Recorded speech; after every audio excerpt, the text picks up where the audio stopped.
ruzi ko iyo umuntu yakijijwe hari ibyaha Imana yamukuyemo akamara imyaka atabikora wari uzi ko iyo yongeye kubisubiramo bishobora no kumwica cyane. Ya mbere ibitera iyo ukijijwe Bibiri ivuga ko hari ubuvuye mu mwijima ugiye mu mucyo. Agatabo k'umutima w'umuntu kuko kakakwereka inyamaswa zisohoka muri wowe. Bivuze iki?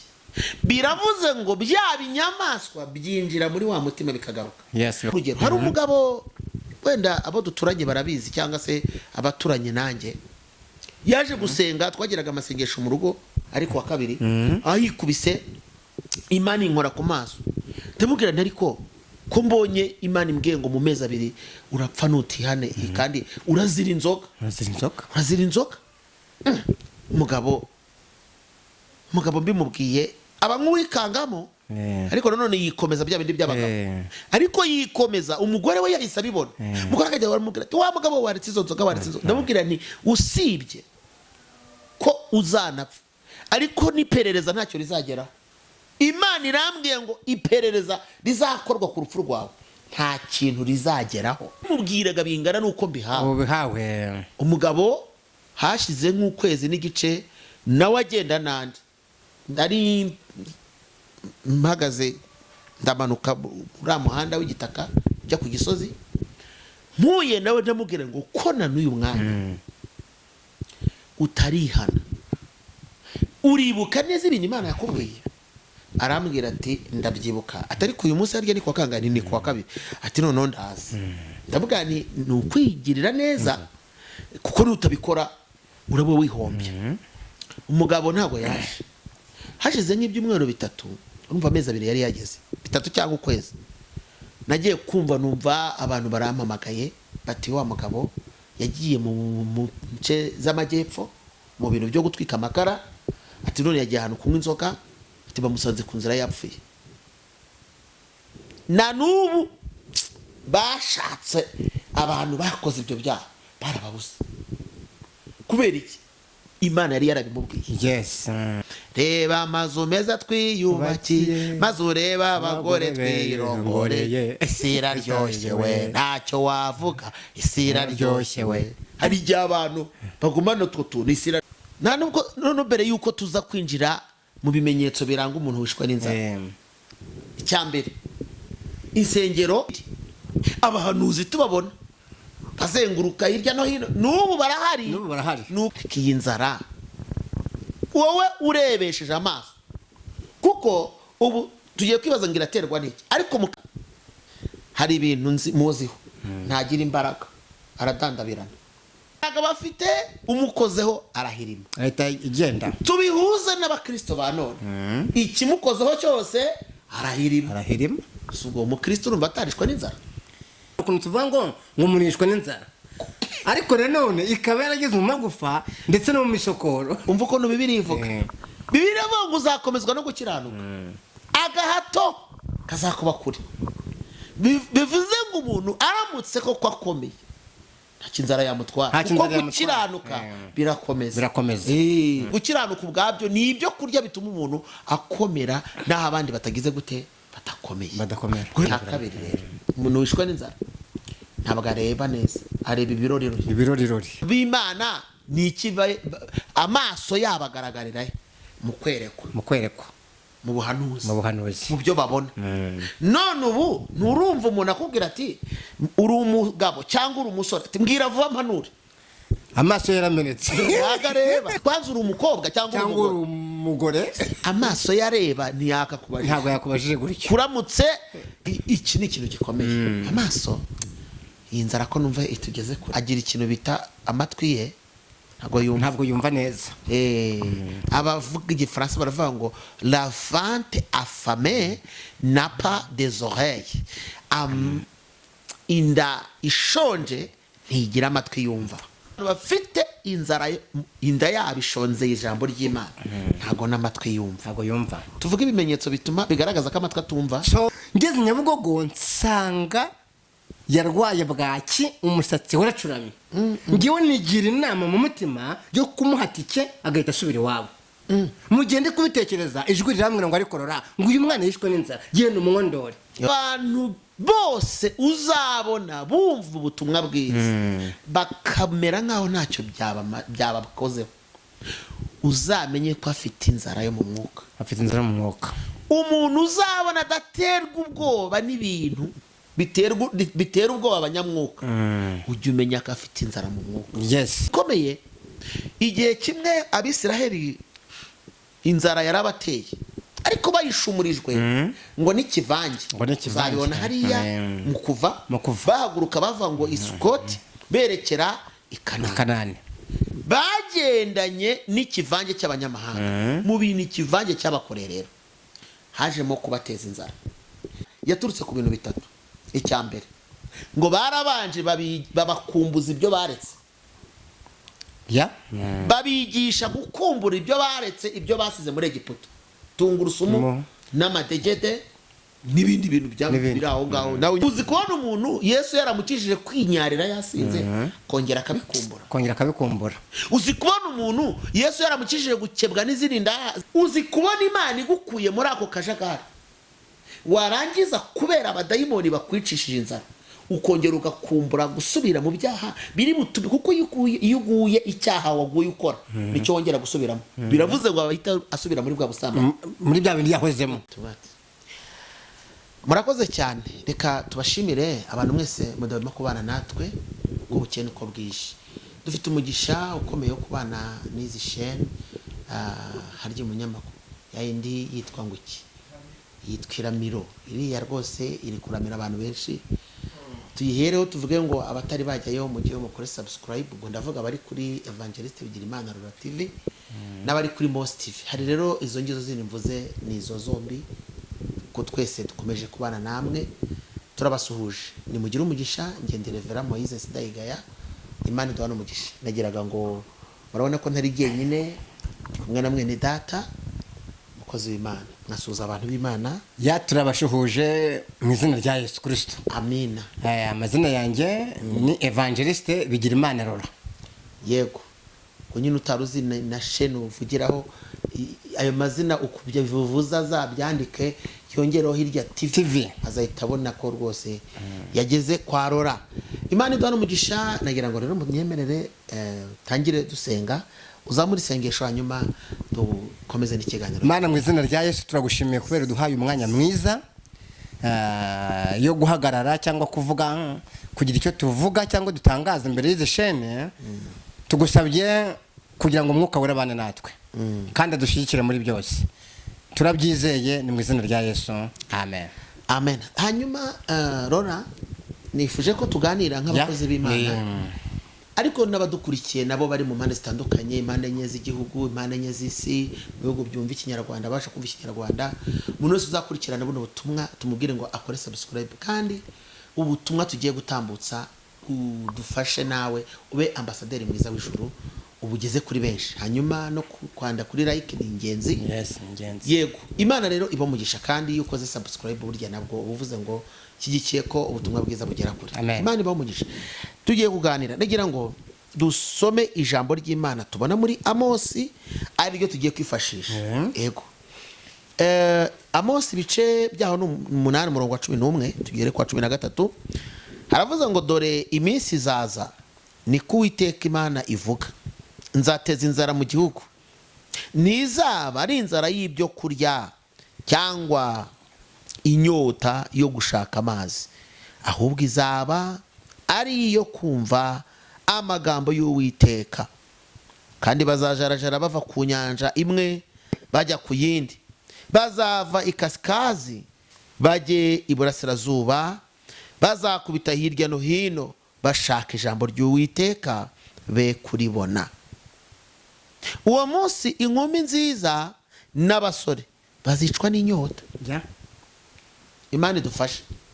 None Rora, ndabizi neza ko ujya usoma, ariko kandi turi mu bihe twese dusangiye, umwaka n'ukwezi n'itariki n'igihe turimo turabisangiye. Urebesheje amaso yawe iyi nzara Amosi yahanuye, tuyirimo ntiturayigeramo, urabibona ute? So naho umuntu atakoresha amaso y'umwuka, kuko amaso y'umwuka si bose bayafite, reka nkoresha amaso y'umubiri. Ibyo mbonesha amaso y'umubiri, iyi nzara iriho, ikindi yishe n'abantu. Inzara irahari kandi yishe n'abantu. Yes. Noneho mbere yuko tuza, okay, ubwo twese twemeranyijwe ko inzara ihari. Inzara irahari. Ariko none mbere yuko tuza kwinjira mu bimenyetso biranga umuntu wishwe n'inzara, ubundi iraterwa n'iki? Icyambere, insengero zirahari, ureka ubu zifunze. Yes. Ariko mu gihe cyashize, mu mezi nk'icumi yashize zari zifunguye zose. Ikindi, abahanuzi tubabona bazenguruka hirya no hino, n'ubu barahari. Nuko wenda bafite uko babigabanyije kubera impamvu z'amategeko n'amabwiriza, sibyo? Ariko iyi nzara wowe urebesheje amaso, kuko ubu tugiye kwibaza ngo iraterwa n'iki, ariko mu kanya tugiye kubaha ibimenyetso by'inzara. Ariko reka tubanze tubahe ibimenyetso, tuze kwibaza ikiyitera ahubwo, sibyo? Yes. Okay. Ngiye kukubwira ibimenyetso, nawe uravuga ibindi uzi. Umuntu wishwe n'inzara, hari ibintu muziho, ntagira imbaraga, aradandabirana. Icyo ndacyemera. Uracyemeye? Ndacyemera ko umuntu wishwe n'inzara aradandabirana rwose, nta rubaraga bafite, umukozeho arahirima, ahita igenda. Tubihuze n'abakristo ba none, ikimukozeho cyose arahirima. Si ubwo umukristo urumva atarishwe n'inzara? Ahubwo birenze n'inzara. Byo birarenze. Hari ukuntu tuvuga ngo umuntu yishwe n'inzara, ariko nanone ikaba yarageze mu magufa ndetse no mu misokoro. Umva ukuntu Bibiliya ivuga. Bibiliya ivuga ngo uzakomezwa no gukiranuka, agahato kazakuba kure. Bivuze ngo umuntu aramutse koko akomeye, nta kinzara yamutwara, kuko gukiranuka birakomeza. Tubanze turebe ko ni indyo nyine, gukiranuka ubwabyo ni ibyo kurya bituma umuntu akomera, naho abandi batagize gute, badakomeye. Ubwo rero tuvuge cyambere kiranga umuntu wishwe n'inzara, aradandabirana. Icya kabiri rero, umuntu wishwe n'inzara ntabwo areba neza, areba ibirorirori. Iyo areba mu mirebere ye hazamo ikibazo, sibyo? None nawe urabyemera ko umuntu wishwe n'inzara areba ibirorirori? Ndabyemera. Reka turebe abantu b'Imana ni iki amaso yabo agaragarira mu kwerekwa, mu buhanuzi, mu byo babona. None ubu nturumva umuntu akubwira ati uri umugabo cyangwa uri umusore, ati mbwira vuba mpanure.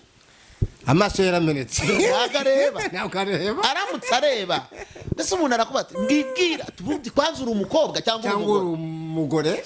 Amaso yareba ntiyakakubajije. Ntabwo yakubajije gutyo. Kuramutse iki ni ikintu gikomeye. Amaso, iyi nzara ko numva itugeze kure. Icya gatatu, umuntu wishwe n'inzara agira ikintu bita amatwi ye ntabwo yumva neza. Abavuga igifaransa baravuga ngo la vente affamée n'a pas des oreilles. Inda ishonje ntigira amatwi yumva. Wabyumvise? La vente affamée n'a pas des oreilles. Inda ishonje ntigira amatwi yumva. Kuko abantu bafite inzara, inda yabo ishonze ijambo ry'Imana, ntago n'amatwi yumva. Tuvuge ibimenyetso bituma bigaragaza ko amatwi atumva. So utaravuga ibimenyetso, ngiye nigeze ntunga umukozi wo mu rugo mpemba yanjye, umuhemba twumvikanye, yego, yaturutse no mu karere ka Ngororero hariya hakurya ya Nyabarongo.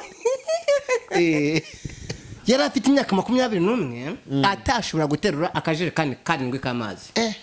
Kubera inzara yari yaramutashye mu magufa. Inshuti yanjye, ngewe nabwirije mu Gatenga, dusezerana yuko nza kumufata Nyabugogo kuri international, kwambona uko muzamukana ku Kimisagara. Yego. Ngeze Nyabugogo nsanga yarwaye bwaki, umusatsi waracuramye. Ngewe nigira inama mu mutima yo kumuhatike agahita asubira iwabo.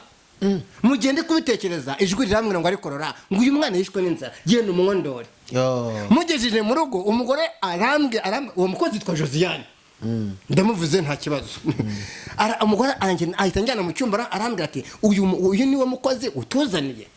ubu saramara iminsi ngaho atarapfa ndamubwira ngo ikibazo wageze nange nakigize ariko numvise ijwi ry'Imana rimwe nize tugondore mbaje uti byagenze gute aleluya ndafashijwe nabwiye umugore nabati hano ndi boss wanjye iwanjye ndi boss ninjye perezida w'urugo rwanjye mu gihe nyiriho nta wundi muntu ushobora kuza kumpa amategeko y'urugo rwanjye niwe muyobozi mukuru ninjye muyobozi w'urugo rwanjye cyane rwose none niba twahaga ibiro 2 by'ibirayi tuzashyiraho 3 yego kimwe kibi icya Josiane teremusi 2 z'igikoma imwe ibi ya Josiane indi bi y'abana kugira ngo bya biryo bisigara ku meza nimugoroba bize gusigara mu gitondo abyuka ariko ibyomba ari kubishyushya abana babagiye ku mashuri na teremusi yuzuye igikoma namara amezi 2 atarahembuka nzamusezerera nyuma y'amezi 2 Josiane yaturumbutsemo umukobwa uteye ubwoba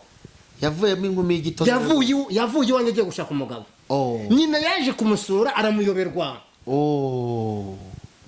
bivugiye ku nzara inzara ni ikintu gikomeye ariko ntabwo ari kabi ni urugero rwiza rugaragaza igwingira rikomoka ku nzara cyangwa se ingaruka zikomoka ku nzara urumva umuntu adashobora guterura n'akavido karindwi hari umukobwa w'inkumi myaka 21 birababaje ariko ikindi nari ngiye kubwira rero guca amatwi kutumva inzara nyinshi yica amatwi arameneka ndaguha urugero abantu bose uzabona bumva ubutumwa bwiza bakamera nkaho ntacyo byabakozeho uzamenye ko afite inzara yo mu mwuka umuntu uzabona adaterwa ubwoba n'ibintu bitera ubwoba abanyamwuka ujye umenya ko afite inzara mu mwuka umuntu uzabona adatinya mu bintu bikomeye igihe kimwe Abisiraheli inzara yarabateye ariko bayishumurijwe ngo n'ikivange uzabibona hariya mu kuva bahaguruka bava ngo Isukoti berekera i Kanani bagendanye n'ikivange cy'abanyamahanga mu bintu ikivange cy'abakorera rero hajemo kubateza inzara iyo nzara yaturutse ku bintu 3 icya mbere ngo barabanje babakumbuza ibyo baretse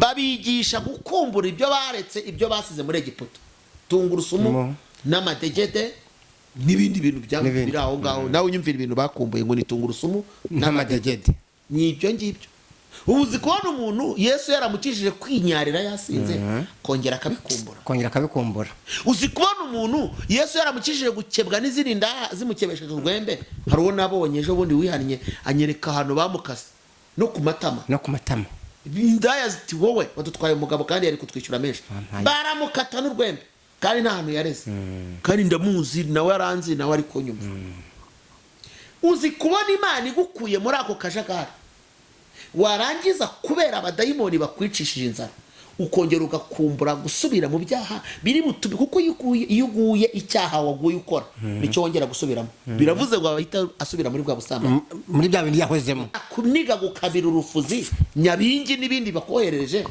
Imana yamara kugusobanura usobanutse kubera gusa kwicwa n'inzara ukibagirwa aho Imana yagutoraguye uzi kuba mu mateka abantu ntawakwitezaga regarora buriya no mu kuba mu Mana haba mu bwiza haba mu bwiza n'itoto ntuzugira ngo abagabo bangana nkatwe baba bafite iri toto nk'iryacu ni bande ni bake cyane ni bake abo nabo kandi barabizi ko hari ibindi badandabiranaho iyo ukijijwe hari ubwiza bw'Imana hari n'ubundi buzima Imana iguha kuko hari uturemangingo Imana irinda cyangwa se iba yararinze reka mvuge ngo kwa kundi hari nk'ukuntu umuntu yabaye ku izuba cyane ari ukuntu yangirika cyangwa se mu bindi ahandi hantu hameze ukuntu n'igihe cyose ubaye mu bupagani hari ibintu byangirika muri we nubwo wakizwa ukizwa icyaha ariko ingaruka ukimenya hari ikintu ntekereje wari uzi ko iyo umuntu yakijijwe hari ibyaha Imana yamukuyemo akamara imyaka atabikora wari uzi ko iyo yongeye kubisubiramo bishobora no kumwica cyane agapfa yanywa inzoga agapfa impamvu ya mbere ibitera iyo ukijijwe Bibiri ivuga ko hari ubuvuye mu mwijima ugiye mu mucyo. Agatabo k'umutima w'umuntu kuko kakakwereka inyamaswa zisohoka muri wowe. Zisohoka muri wowe. Bivuze iki? Biravuze ngo byaba inyamaswa byinjira muri wa mutima bikagaruka. Yes, bikagaruka. Bisobanuye iki? Biravuze ngo cya kibuga wari warasezereyemo Satani ubu mukingure ngo agaruke. None se y'umukingure ngo agaruke urumva adashaka inyundo ngo agukubite mu bwonko guhorahoze kugira ngo utazongera kumucika. Utazongera kumucika. Agutware nk'umunyago. Buriya marayika ntago yabaniga. Ndaguha urugero. Weretse. Marayika we burya ntiyabaniga. Kuko mutwihanganira udashaka ko hari n'umurimbuka. So nangeze ngo yabaniga. Oya, ntago yabaniga burya. Imana yanga icyaha ariko ntiyanga umunyacyaha. Ni ijambo ry'Imana. Ahubwo Satani we yakwica. Ndaguha urugero. Hari umugabo wenda abo duturanye barabizi cyangwa se abaturanye nanjye. Yaje gusenga twagiraga amasengesho mu rugo ariko wa kabiri aho yikubise Imana inkora ku maso. Ndamubwira ariko ko mbonye Imana imbwiye ngo mu mezi 2 urapfa nutihane kandi urazira inzoga. Urazira inzoga. Mugabo mbimubwiye aba nk'uwikangamo. Ariko none yikomeza bya bindi by'abagabo. Ariko yikomeza umugore we yahise abibona. Mugore akajya baramubwira ati wa mugabo waretse izo nzoga waretse inzoga. Ndamubwira nti usibye ko uzanapfa ariko n'iperereza ntacyo rizageraho. Imana irambwiye ngo iperereza rizakorwa ku rupfu rwawe nta kintu rizageraho. Yes. Bimubwiye nje nabimubwiraga bingana nuko mbihawe. Umugabo hashize nk'ukwezi n'igice duhurira nanone mu muhanda wa kaburimbo Karuruma. Narambukaga njya ku Gisozi. Ndibuka nagendaga n'amaguru. Nawe agenda nandi. Ndari mpagaze ndamanuka ura muhanda w'igitaka njya ku Gisozi. Mpuye nawe ndamubwira ngo ko na n'uyu mwanya utarihana uribuka neza ibintu Imana yakubwiye. Arambwira ati ndabyibuka atari ku uyu munsi arya ni kwa kangani ni kwa kabiri ati none ndazi. Ndavuga ni ukwigirira neza kuko nutabikora urabo wihombye. Umugabo ntago yaje hashize nk'ibyumweru 3 urumva amezi 2 yari yageze 3 cyangwa ukwezi. Nagiye kumva numva abantu barampamagaye bati wa mugabo yagiye mu nce z'amajyepfo mu bintu byo gutwika amakara ati none yagiye ahantu kunywa inzoga ati bamusanze ku nzira yapfuye. Na nubu bashatse abantu bakoze ibyo byaha barababuze. Kubera iki? Imana yari yarabimubwiye. Yes. Hari igihe rero tubwira abantu ngo niyo nzara ufite tumutumva ubutumwa bwiza uyigabanye wegera Imana. Bano barapinga ariko ubundi reka nkubaze ngiye nkubwiye ubutumwa ku buntu ntacyo ngusabye. Yes. Nta terabwoba ngushyizeho. Sinkubwiye ngo kugira ngo reka da ntacyo ngusabye rwose muntu w'Imana. Ahubwo ndi kukubwira ngo menya isuzume menya kwishyira ku munzani w'igihe nibikurimo urebe ese mbone ndi muzima.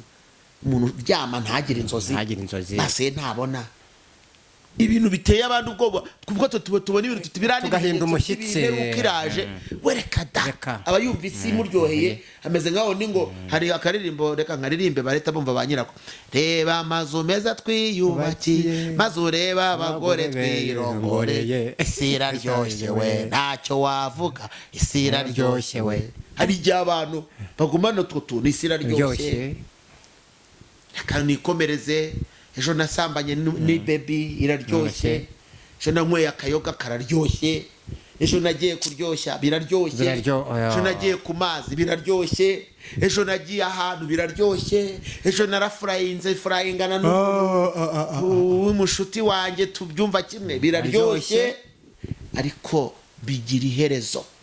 Amaherezo hari igihe uzibona ugize ikibazo. Ari ikinamico ngo yabagamo witwa Sebiceri wa Sebicece cyuma gicura inyuma. Yapfuye ngo avuye kuri Muhazi ngo bamurangisha ngo bamusange mu burukiro bw'ibitaro bya Rwamagana. Si muyizi se kinamico kuri Radio Rwanda. Hari igihe uzamera nka Sebiceri. Nyamara ndakuburiye cyangwa nutamera nka Sebiceri uzamera nka mazi yateke wari uri kumwe na Sebiceri wa Sebiceri. Ndaguguye tugeze ku mpamvu ko turanashobora impamvu ubona iri gutera iyi nzara ko dusanze insengero zifunguye ko inzara dubonye ihari impamvu ni iyihe? Impamvu ni uko abantu bagendera mu kigare. Bagendera mu kigare. Yes. Iyo ni impamvu ya mbere. Iyo ni iya mbere. Impamvu ya kabiri ni uko abantu batimenya ibyo bumviye mu rusengero babashe kubishyira mu bikorwa. Buretse kwimenya byo numvishe ninjiye kure cyane. Kutimenya bisobanuye ngo ni ukutamenya Imana yagukuye. Yes. Kutamenya urugamba ufite. Kutamenya urugamba ufite. Kandi burya ngo turareshyira sonzesha. Ngo umwana yiganye mugenzi we ngo abaye wanyuma aravuga ngo kwisuka iwacu nari nyicitse ngiye mu ishuri none nzayikizwa nande. Ngo nundi wari umwegera aramubwira ngo kayica mu kanwa ka nyirayo. None se niba Imana yarakugoragoje ikakurwaza uri umupfakazi, ikakurwaza uri imfubyi, ikakurwaza waje umukenye, ikakurwaza mu buzima, ikakurwaza bakuroga, ikakurwaza uyu munsi ni iki gitumye ureka Imana ku rwego rutuma Imana yicuza impamvu yagukoreye biriya byose? Rero iyo ni impamvu ya kabiri. Iya gatatu ubonye ari iyi? Iya gatatu ni ukudaha agaciro. Icyo niyo ya kabiri. Ahubwo iya gatatu tuvuge ngo ni ikintu gikomeye cyitwa ndivuga abantu baracyumva sera, wavuze ikigare, kudaha agaciro. Icya gatatu gikomeye abantu bakwiye kumenya ni kudamarara. Umudamarara. Nuko kudamarara nari ndi gushaka ijambo kudamarara zishobora kumvikana. Bibiliya iravuga ngo uri kuwidamararira abapfuye ahagaze. Ariko reka tubwire abantu ngo uko byagenda kose bateruye ibintu byose babishyira ngo abakozi b'Imana babaye babi, umurimo w'Imana warapfuye, ngo nta bakozi b'Imana bagihari. Reka nemere yuko abo bose bapfuye. Hanyuma se wo bivuga niba ukiri muzima basi ngaho garagaza ubuzima ufite. Uramira umurimo w'Imana. Nagaragaza ubuzima ufite. Garagaza ubuzima ufite. Kandi Bibiliya nikivuga ngo nta wakongeza itabaza ngo aritwikirize intonga. None niba ufite ubuzima garagara rabagirana murika tukubone. Iyo nzara nibura uyigabanya. Kandi kuyigabanya kwawe nuko hari abantu bamwe mu bantu b'Imana cyangwa se batuyise bazamurikirwa n'umucyo ukurimo. Wa mucyo wawe cyangwa ukurimo ukabakura mu mwijima Satani yabajyanyemo. Rero Imana iduhana umugisha. Turanashoje ntabwo turenga ahubwo reka tubwire abantu batukurikiye ngo bakore subscribe, bakore like na share na comment turazikeneye. Turushifuza gukora iki kiganiro cyitwa inzara yo mu mwuka iraterwa n'iki? Inzara yateye abantu b'Imana ubukene. Ubukene buhari. Ubukene abantu bafite. Ubukene bwo mu mwuka.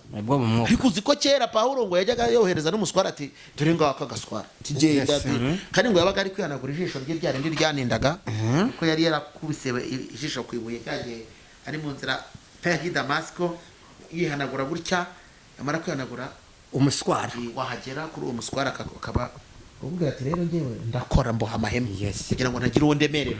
None rero usanze afite ihema kandi nzaritanga ejo nyira ryanarishaka ariko turagaswara ngaka kakarimo ibyuya byanjye ndizeye katware ukarambika ku murwayi k'umuntu akakajyana agashyira ku murwayi agakira. None inzara kubera ubukene buhari niyo abantu bahibereye barasenga ntibyagira igikoreka. Kubera ubukene buhari umuntu ahita asigaye akena akabwira umuntu ngo uriya mugabo gusa uwawe. Kubera ubukene buhari bwo mu mwuka. Ubukene bwo mu mwuka busigaye butuma umuntu wiyirizaga ubusa gatatu asigaye amara ukwezi atayiriza na rimwe. Ubukene buhari butuma n'umuntu abantu bashakiragamo ihumure ntari gihari. Ubukene buhari bwatumye abantu bitirirwa izina ry'Imana nabo barayobotse inzara yo gutereta no kunywa inzoga bazitwaye muri gurude. Tubone no kubwa abadukurikiye muri gurude se uzi ko batwaramo inzoga. Nenze ko batwaramo igikoma.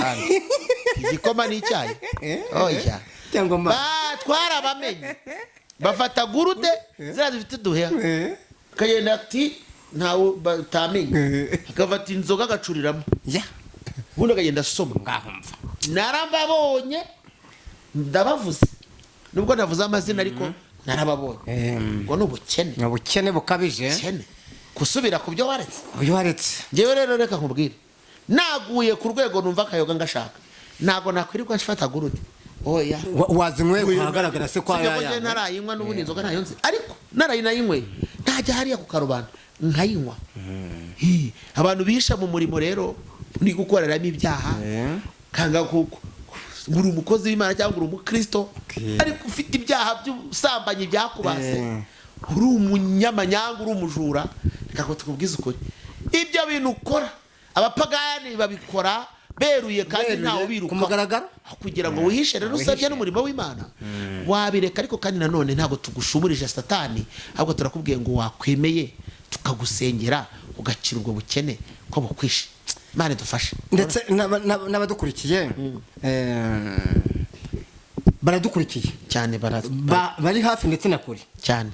Umuntu wese nashaka uburyo iyi nzara yamuvamo, ahubwo ashake n'uburyo yacika usibye no kuri we gusa, no kuri bo gusa agerageze kwivura ni ukuhe? Ni ukwegerana n'Imana, ni ugusubira aho wavuye ukaba, ni ukugaruka ku byizerwa, ni ugusubiramo ibintu Bibiliya ivuga ngo nimubaririze inzira za kera abarizo munyuramo. Abantu bongere babaririze ko umukristo yabagaho, ko umuntu yabagaho wuzuye umwuka wera, umuntu w'Imana arangwa n'iki, hanyuma nibasubira mu nzira bazavura n'abandi, kuko ntago wavura abanye nawe utarakira. Reka dusenge Imana. Mwami Yesu turagushimiye umugisha abantu bawe, kandi abo dusengeye nabatwumvishije n'abazumva iki kiganiro bose zabavura inzara ushingiye kubiri biganiro. Amina. Kandi tumaze kubona ibimenyetso by'inzara birahari. Rero inzara iri kugenda yica abantu, yafashe mu magufa, inzara y'ijambo ry'Imana yageze mu misokoro, inzara yo gukiranuka, inzara yo kwera, yafashe abantu bo mu byiciro bitandukanye, mu nzego zitandukanye ya Yesu Kristo. Inzara yafashe mu maso y'abahanuzi, inzara yafashe amatwi yumva Imana, inzara yafashe imirenge byavuga ubutumwa, inzara yafashe kwera imbuto. Iyo nzara turayisenye mu izina rya Yesu Kristo. Duhamagaye umwuka w'Imana naganze ubugingo bw'abizera, kandi abantu bagubwe neza, icyubahiro kibi cyayo none n'iteka ryose mu izina rya Yesu. Amen.